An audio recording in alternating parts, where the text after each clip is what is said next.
Story world के मुअज़्ज़ज़ नाज़रीन अस्सलाम वालेकुम। मैं हूं मलिक अबू बकर और आप लोग देख रहे हैं स्टोरी वर्ल्ड।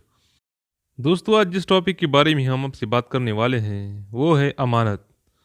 अमानत एक ऐसी सच्ची कहानी जिस पर आप यकीन नहीं कर पाएंगे, लेकिन हकीकतन ये एक सच्ची कहानी है। आज से तकरीबन 2 साल कबल मैं एक शादी में शिरकत के बाद अपने बेटे के साथ ट्रेन में कराची से लाहौर आ रहा था। गाड़ी रोहड़ी स्टेशन से गुजरी तो हम दोनों ने खाना खाया और अपनी अपनी बर्थ पर लेट गए। अचानक गाड़ी में मौजूद लोगों ने शोर मचाना शुरू कर दिया कि ट्रेन में आग लग गई है। आग इंजन की तकरीबन 2 बोगियों में लगी थी, मगर गाड़ी हवा की रफ्तार से जा रही थी, लिहाजा आग के शोले इसी बड़ी तेजी से दूसरी बोगियों को अपनी लपेट में ले रहे थे। लोगों ने जंजीर खींचकर गाड़ी रोकने की कोशिश की और आखिरकार एक ज़बरदस्त झटके के साथ रुक गई। जान बचाने के लिए लोगों ने ट्रेन से छलांगे लगा दी। बहुत सारे लोग इंसानी दोस्त के जज्बे से कमज़ोर और फंसे हुए मुसाफिरों की मदद कर रहे थे। मैं भी इस नेकी के काम में अपने बेटे के साथ मिलकर लोगों की मदद करने लगा। हमारी बोगी इंजन से ज़रा दूर थी, इसलिए तपश बहुत कम थी। करीबी गांव के लोग भी मुसाफिरों की मदद के लिए आ गए थे। हर तरफ चीखों पुकार की आवाज़ें गूंज रही थी। अचानक मेरी नज़र एक बूढ़ी औरत की तरफ पड़ी जो एक भारी संदूक के नीचे दबी हुई थी और बुरी तरह जख्मी थी। इसके सर और मुंह से खून निकल रहा था। मैं इस बूढ़ी औरत के करीब पहुंचा और इसके ऊपर से बक्स हटाया तो इसने इशारे से और बड़ी धीमी आवाज़ में कहा, बेटा, ये एक काले रंग का बैग है जो मेरी बेटी की अमानत है। तुम इस बैग को मेरी बेटी तक पहुंचा देना।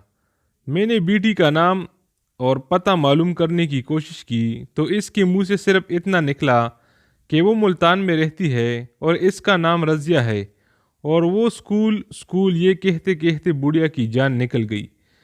मैंने अपने बेटे से कहा कि वो इस काले बैग को अपने सामान के साथ महफूज कर ले, क्योंकि अगर पुलिस आ गई तो हमें कोई चीज़ हटाने नहीं देगी। लिहाजा हमने वो बैग अपने सामान के साथ महफूज कर लिया। घर पहुंचने के बाद बूढ़ी औरत की अमानत को इसकी लड़की तक पहुंचाना चाहा, मगर पता नामुकम्मल था। फिर भी मैंने हिम्मत ना हारी और अपने बेटे के साथ मुल्तान आया और मुख्तलिफ स्कूलों में रज़िया नाम की उस्तानी या इस नाम की किसी दूसरे स्टाफ के बारे में मालूम किया ताकि ये बैग हम इसे दे दें। हमारी तमाम तर कोशिशों के बावजूद वो लड़की ना मिल सकी और हम वापस लाहौर आ गए। कुछ अरसा गुजरने के बाद एक बार फिर हमारा मुल्तान जाना हुआ। इस बार एक अज़म के साथ रज़िया की तलाश शुरू कर दी। अब हम जिस जगह भी जाते लोगों से रज़िया नामी लड़की के मुतालिक मालूमात हासिल करने की कोशिश की तो इसने बताया कि वो नाम तो नहीं जानता, अलबत्ता हमारे मोहल्ले में एक औरत रहती है जिसकी वालदा का इंतकाल ट्रेन हादसे में हुआ था। हम इस शख्स के हमरा वहाँ गए तो मालूम हुआ कि इसका नाम रज़िया है और वो स्कूल के करीब एक छोटे से घर में रहती है। मज़ीद मालूम करने पर रज़िया ने बताया कि माँ के पास मेरा कुछ रुपया और जेवर था। वो जेवरात मेरी वालदा मुझे वापस करने के लिए ट्रेन से आ रही थी कि ये हादसा पेश आ गया। मैं अभी कुछ सोच ही रहा था कि मेरे बेटे ने रज़िया से कहा कि वो अपनी वालदा की कोई फ़ोटो हमें दिखाए ताकि हमें तसल्ली हो जाए। मुझे इस बात का इल्म नहीं था कि मेरे बेटे ने अपने मोबाइल से हादसे के वक़्त इस बूढ़ी औरत का फ़ोटो ले लिया था। फ़ोटो देखकर हमें तसल्ली हो गई कि वो बूढ़ी औरत वाकई रज़िया की माँ है।